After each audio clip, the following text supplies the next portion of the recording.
Before I knew it, I had been writing articles about Chairman Mao and party history for almost a year. For me, this writing experience is busy and fulfilling, tiring and joyful. I have benefited a lot, and there have been subtle changes. Among them, one change is obvious. For a long time in the past, I have had such an inherent feeling, that is, as a great man, Chairman Mao's aura is too dazzling. We may only look up and follow, but it is difficult to learn and imitate. So, when a friend asked me, can Chairman Mao be learned? I can't give a definite answer. Later, when I wrote more articles about Chairman Mao, and gained a better and deeper understanding of his experiences and thoughts, I discovered I seem to be wrong. Chairman Mao is indeed great, but this does not mean that he cannot be learned. Or, to be precise, some of his spiritual qualities are really beyond our reach, but his attitudes, ideas, and practices when facing problems can be, and are worthy of our study. What can be summarized in specific aspects? I think there are 3 important points, namely, don't run away when things happen. Think more about everything. There are rules in doing things.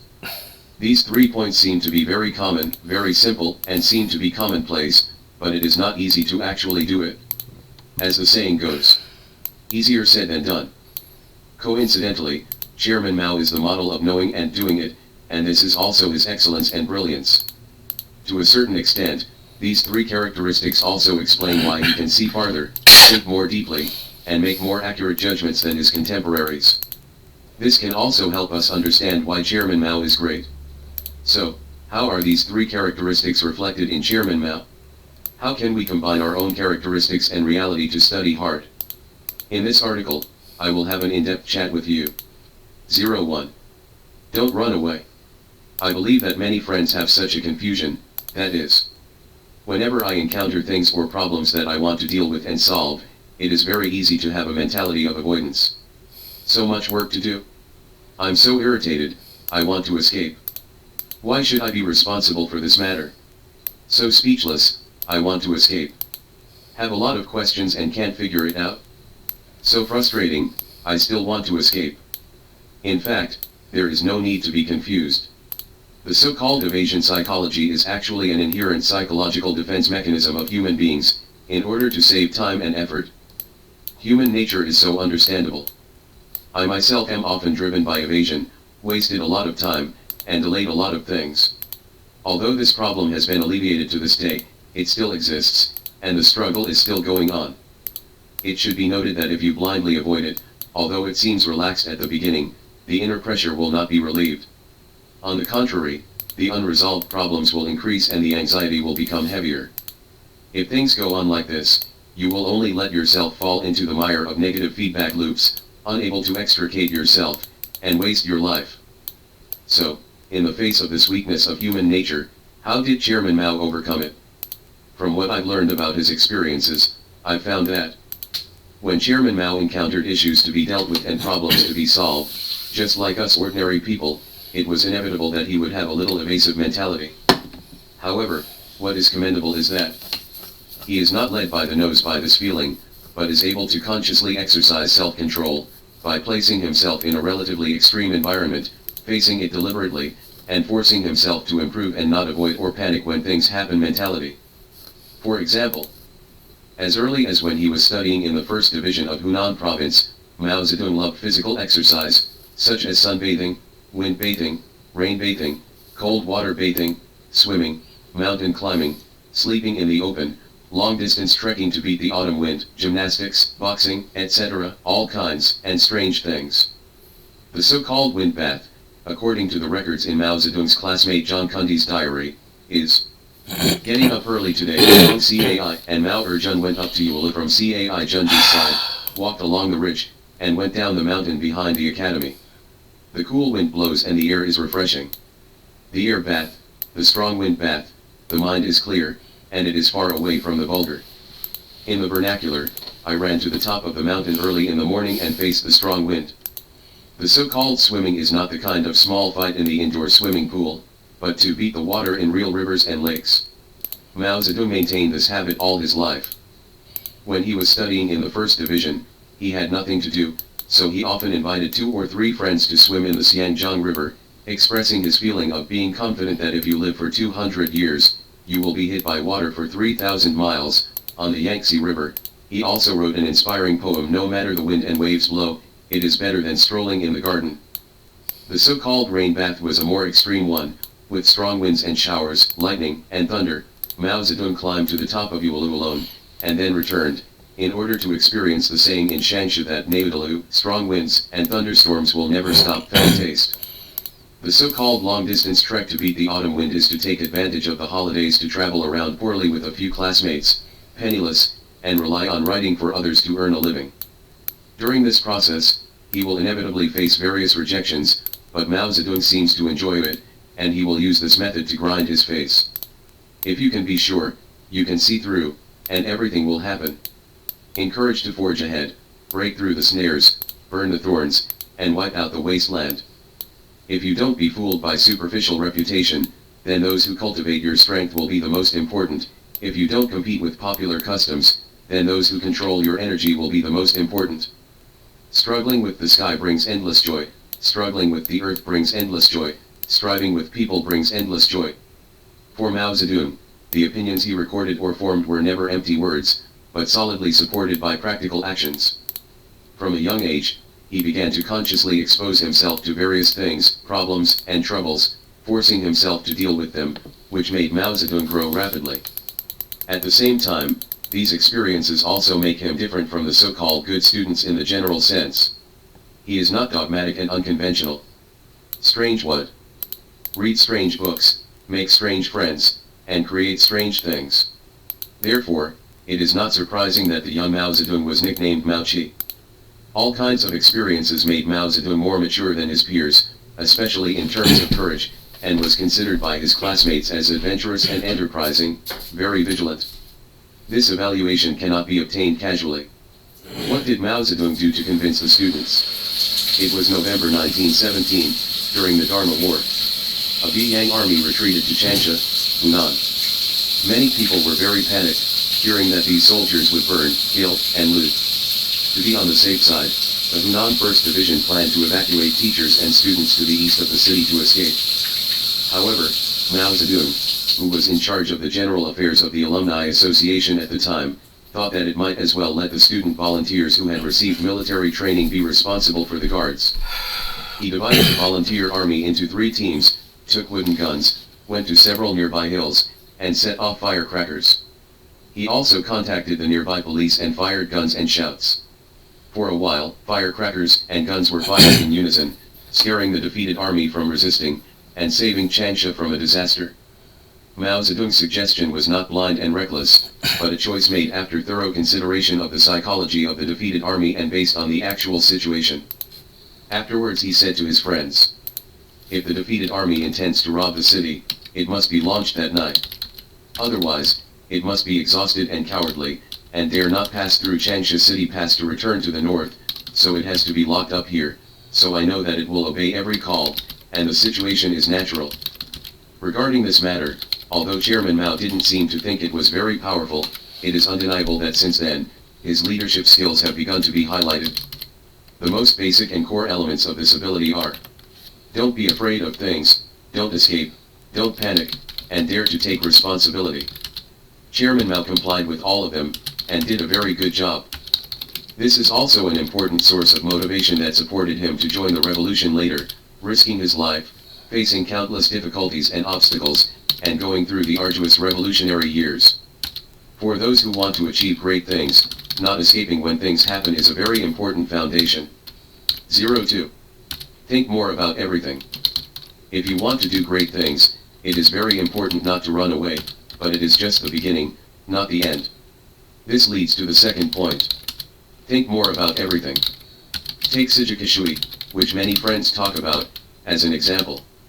Speaking of crossing Kishui 4 times, many friends admired Chairman Mao's magical operation to turn the tide, and at the same time said ashamedly, "If I were to command the 30,000 Red Army at that time, facing the 400,000 enemy army, I am afraid that the entire army would have been wiped out long ago." After all, judging from the sand table deduction, no matter how you push it, it seems that you can't win.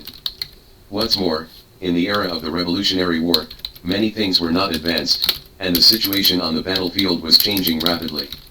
Chairman Mao was able to boldly and flexibly intersperse, even pointing at Guiyang, leading Chiang Kai-shek's army. Leading the 30,000 Red Army to break out. Crossing Kishui 4 times sent out surprise soldiers, and Chairman Mao's use of soldiers was really like a god. In my opinion, this is not an exaggeration, but a pertinent evaluation. However, through this evaluation, we have to think about deeper reasons. Why was Mao Zedong able to lead the Red Army out of that desperate situation? In addition to external factors such as reliable intelligence agencies, a united Red Army, unified and coordinated decision-makers, and confused enemy forces, the most critical factor is Chairman Mao's ability to think deeply. Yeah. It is undeniable that external factors Yes. are very important, but if the leading and decisive role of internal factors Okay. is lacking, Okay, then 谢谢。 whether Sijikishui can Right. really be completed may be a big question mark. What is thinking? Thinking is the processing, integration and sorting out of relevant information. What is deep thinking? In-depth thinking is a deeper level than thinking. Based on existing conditions and combined with the actual situation, it is a process of constantly approaching the essence of the problem. This also involves structured thinking and systematic thinking, which is limited by space and will not be described in detail. As a person who has been diligent in thinking and good at in-depth thinking since his youth, Mao Zedong fully demonstrated his ability to in-depth thinking on the ever-changing battlefield. He not only fully considered our strength and psychology, but also fully considered the opponent's strength and psychology. The combination of the two, the systematic and comprehensive layout, seems to be aimlessly circling the Kishui River, but in fact, it is a reflection of reality presented by Mao Zedong after a calm analysis based on objective reality. As a result, many things seem to be in a state of disunity, seemed to lead to a dead end, and could not withstand in-depth thinking, so they were just revived by the teacher. Just like in the TV series Mao Zedong, Shui Yu gave Chairman Mao a comment. You saw that he was surrounded by many things, and suddenly he was rescued from desperation. You saw that he was at the end of his life, but in the blink of an eye, the flowers turned bright again. He only played a few chess pieces, and made us careless of the future. In the end, he jumped out of our encirclement with a slight jump. Mao Zedong is really unpredictable. It seems that his tactics are ordinary, but his strategic thinking is profound. Thinking more about everything is another outstanding feature of Chairman Mao. It also has great reference value for ourselves.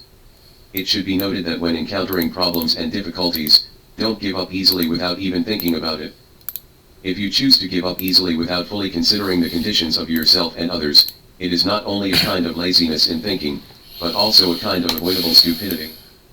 Because many opportunities that could have been grasped just passed away in vain. May wish to tell yourself, okay, no, then think of a way. 03. Do things in a disciplined manner. Don't run away when things happen, think more about everything, and finally implement doing things in a methodical way. This point was especially evident when Chairman Mao conducted investigations and studies. Why do research? Because many issues involve many and complicated elements. If you are just a bystander, you cannot see the truth of things clearly, and you will be easily deceived. Therefore, doing field research has become an excellent choice. Although it seems time-consuming and labor-intensive, it is easier to get close to the essence of the problem and draw more reliable conclusions after being involved in the matter, getting in touch with the truth, and carrying out investigation and research in an orderly manner. And based on this conclusion, corresponding adjustments and improvements are made to make the conclusion more mature and practical. The so-called organization and rationality is, in the words of Chairman Mao, the first step is to get in touch with external things, which belongs to the stage of feeling. The second step is to organize and transform the materials of comprehensive sensation, which belongs to the stage of conception, judgment, and reasoning. We must not only propose tasks, but also solve the problem of the method of accomplishing the task. Our task is to cross the river, but we cannot cross the river without a bridge or a boat. Without solving the bridge or boat problem, crossing the river is empty talk. Without a solution to the problem, the task is just nonsense. Such as investigation report on Hunan movement, investigation of Xingguo, investigation of Kexi Township, investigation of Sun Wu, etc., are all excellent works written by Mao Zedong after field investigation and research. Take Sun Wu investigation as an example. The full text is more than 80,000 words, covering all aspects of Sun Wu County. Up. In addition to monographs on investigation and research, classic articles such as on practice, on contradictions, on protracted war, strategic issues in China's Revolutionary War and other classic works in Mao's selection are also Chairman Mao's combined practice and after in-depth thinking. Created by. Can these be written by sitting alone in the study? No, of course not. Therefore, these products generated through practice can better undergo the test and polishing of practice, become new over time, become classics, shine brightly, and have a strong guiding significance to this day. Mao Zedong's orderliness in doing things is not only reflected in investigation and research, but also in commanding battles. For example, Sijika Shui mentioned above, even if the thinking is very organized, if there is no rules in doing things, including verbal expression, concrete implementation, etc., then it cannot be understood by everyone. Appropriate deployment. Going around in circles becomes a headless fly, unable to play a real role. For example, during the War of Liberation, the battlefield Mao Zedong faced was the whole of China, and the enemy he faced was the menacing Kuomintang army supported by US imperialism. There are more aspects of overall planning, broader aspects of coordination, and deeper aspects of trade-offs. If there is no way to do things, how can you command thousands of troops in Yan'an caves and defeat the Kuomintang reactionaries in just 3 years? Liberate all of China? Of course, the so-called organizational law is by no means dogmatism or boorishness, but means that on the basis of actual conditions, the affairs are advanced in an orderly, rhythmic, and regular manner, miscellaneous but not chaotic, fast and steady, be flexible, and seek truth from facts. 04. How to learn the logic of great people. To sum up, there are 3 outstanding features of Chairman Mao. First, don't panic when things happen. Second, think more about everything. Third, there are rules and regulations in doing things. These 3 seem to be separated from each other, but in fact they are not opposed to each other, but are unified and organically linked. It can even be said that there is a logical relationship of progressive development.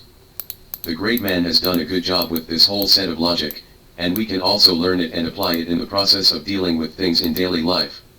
How to cultivate it? 01. Involve yourself in things consciously. Just like Chairman Mao deliberately allowed himself to experience polishing in various environments, if we want to truly accomplish something, we must consciously let ourselves intervene in it. This is in line with Wang Yangming's concept of training the mind through work. The so-called training the mind in the matter, to put it bluntly, is to exercise through practice to allow oneself to grow. It should be noted that blindly thinking is a problem, and only by doing it immediately can the solution gradually emerge. One has to work hard on things before he can stand still, be still, and be still when moving. 02. Consciously force yourself to think deeply.